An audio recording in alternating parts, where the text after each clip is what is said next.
दोस्तों, आखिरकार देर सवेर सोकर उठा अमेरिकी प्रशासन अब भारत की हर बात मानने को तैयार है।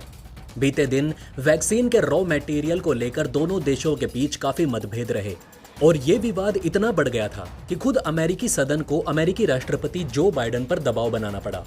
इस मतभेद के चलते एक फायदा ये भी हुआ कि चीन और क्वाड को लेकर भारत रूस के रिश्तों में जो दरार आई थी वो भी दूर हो चुकी है, और जिसके बाद रूस ने भारत की मदद करते हुए कोरोना वैक्सीन स्पुतनिक 5 को भारत के लिए भेज दिया है और इसका इस्तेमाल भारत में इसी महीने शुरू होने वाले तीसरे फेज के टीकाकरण में किया जाएगा। भारत रूस की इस बढ़ती दोस्ती को देख अब अमेरिकी प्रशासन भी जाग उठा है। अब अमेरिका भारत को और नाराज ना करते हुए भारत को जो चाहिए वो सब कुछ देने को तैयार हो गया है। दरअसल दोस्तों, भारतीय नौसेना बीते कई वर्षों से अपनी निगरानी क्षमता बढ़ाने के लिए अमेरिका से P-8 पोसाइडन विमान खरीदना चाहती है, पर हर बार हाई कॉस्ट की वजह से ये डील कभी फाइनलाइज नहीं हो पाई। पिछली बार डोनाल्ड ट्रंप इस डील को मंजूर करने ही वाले थे कि वे चुनाव हार गए, और अब भारत की तरफ से बनाए गए दबाव के चलते जो बाइडेन ने अपनी कुर्सी संभालने के महज 100 दिनों के अंदर पूरे 15,000 करोड़ की डील भारत के लिए मंजूर कर दी है। दरअसल अमेरिकी विदेश विभाग और पेंटागन की तरफ से एक खबर सुनने को मिली जिसमें कहा गया कि भारतीय नौसेना की आवश्यकताओं के अनुसार अमेरिकी प्रशासन की तरफ से 6 P-8 पोसाइडन मैरीटाइम एयरक्राफ्ट को भारत को बेचने की मंजूरी दी गई है। बताते चलें कि ये वही समुद्री गश्ती विमान है जिनके डर से चीनी सबमरीन हिंद महासागर के अंदर तक नहीं आ सकती। इंडियन नेवी के पास फिलहाल ऐसे 9 विमान ऑपरेशनल हैं, जबकि 3 और विमान अमेरिका से आने अभी बाकी हैं। मतलब इसी साल के अंत तक नेवी के पास कुल 12 P-8 पोसाइडन मैरीटाइम एयरक्राफ्ट विमान मौजूद होंगे। चीनी सबमरीन इन विमानों से इसलिए भी खौफ खाती है क्योंकि ये विमान आसमान में उड़ते हुए गहरे समुद्र में गश्त लगा रहे दुश्मन की सबमरीन का पता लगाने में माहिर है। इसमें रेटियोन के सबसे advance multi mission surface search radar और एडवांस एयरबोर्न सेंसर जैसे एवियोनिक्स लगाए गए हैं।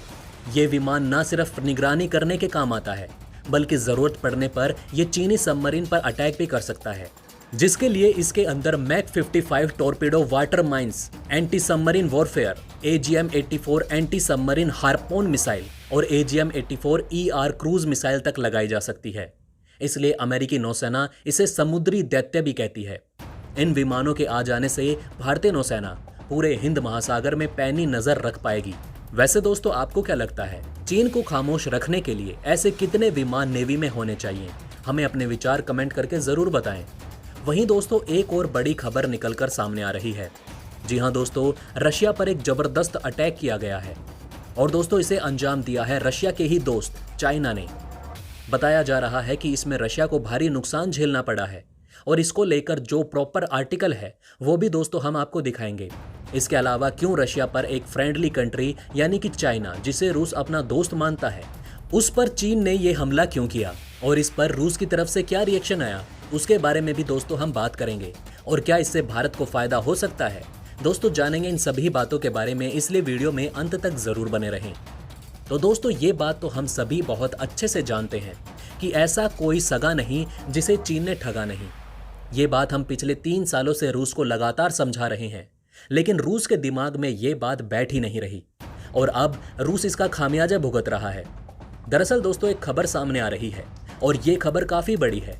खबर कुछ ऐसी है कि अभी कुछ दिन पहले चीन ने एक बहुत बड़े अटैक को अंजाम दिया, वो भी रूस के खिलाफ ये अटैक किया गया था। रूस की जो सबसे बड़ी सबमरीन डिजाइन कंपनी है जिसका नाम है रूबिन डिजाइन ब्यूरो, उस पर यह मालवेयर अटैक किया गया था। दोस्तों, आप अपने स्क्रीन पर भी इससे रिलेटेड आर्टिकल देख सकते हैं। इन आर्टिकलों में साफ बताया गया है कि ये कौन सा मालवेयर था। दरअसल दोस्तों, इस मालवेयर का नाम है पोर्टडोर और इसी मालवेयर ने चीन को पकड़वा दिया है। दरअसल शुरू में जब यह हमला हुआ तो इतनी सफाई से किया गया कि किसी को पता भी नहीं चला, लेकिन जब रूसी एजेंसियों ने गहन जांच की तो पता चला कि ये पोर्टडोर नाम का मालवेयर था जिसने रूबिन डिजाइन ब्यूरो के सिस्टम पर जोरदार अटैक किया था। फिर जब इसकी जांच की गई तो पता चलाया कि ये मालवेयर कहां से आया है और किसने अटैक करवाना शुरू किया है। शुरू में शक था कि अमेरिका ने करवाया है, लेकिन बाद में जब यह पता चला कि पोर्टडोर तो चाइना का है और उसकी सरकार के हैकर इसे इस्तेमाल करते हैं और पहले भी वो कई देशों पर इसी पोर्टडोर का इस्तेमाल कर हमला कर चुके हैं। अब दोस्तों आपके मन में सवाल होगा कि चीन तो आज की तारीख में रूस का सबसे बड़ा मित्र देश है, दोनों के बीच कितने अच्छे संबंध हैं, फिर चीन ऐसा क्यों करेगा? तो दोस्तों आपको बता दें कि ये पहली बार नहीं है। पिछले साल के मध्य में भी एक मामला रूस में पकड़ाया गया था।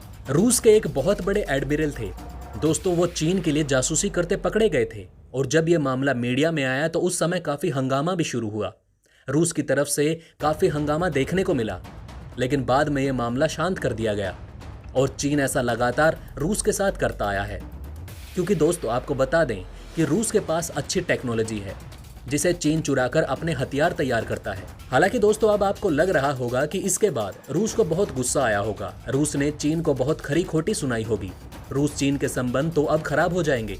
लेकिन दोस्तों आपको बता दें कि ये सारे स्पेकुलेशन गलत हैं, क्योंकि रूस का रवैया उल्टा है। रूस अब इस मामले को दबाने में जुट चुका है। रूस इसे मीडिया में नहीं आने देना चाहता, क्योंकि उसे पता है कि ऐसे ज्यादा मामले सामने आते ही रूस की जनता के बीच भी चीन की नेगेटिव छवि बनेगी, जिससे कि रूस और चीन की दोस्ती पर भी फर्क पड़ेगा। तो दोस्तों व्लादिमीर पुतिन की इस समय ये रणनीति है कि चीन की चाल को साफ कर दिया जाए, चीन के नाम को खराब न किया जाए, और रूस इस चीन की चाल को जानते हुए भी उसके जाल में फंस रहा है। ऐसे में रूस का कुछ किया नहीं जा सकता। हालांकि दोस्तों इस पूरे मामले पर आपका क्या कहना है, हमें कमेंट करके अपनी राय जरूर बताएं। इसी के साथ दोस्तों मैं मिलता हूं आपसे ऐसे ही किसी अगली वीडियो में। तब तक के लिए हमारे चैनल पर बने रहें। धन्यवाद।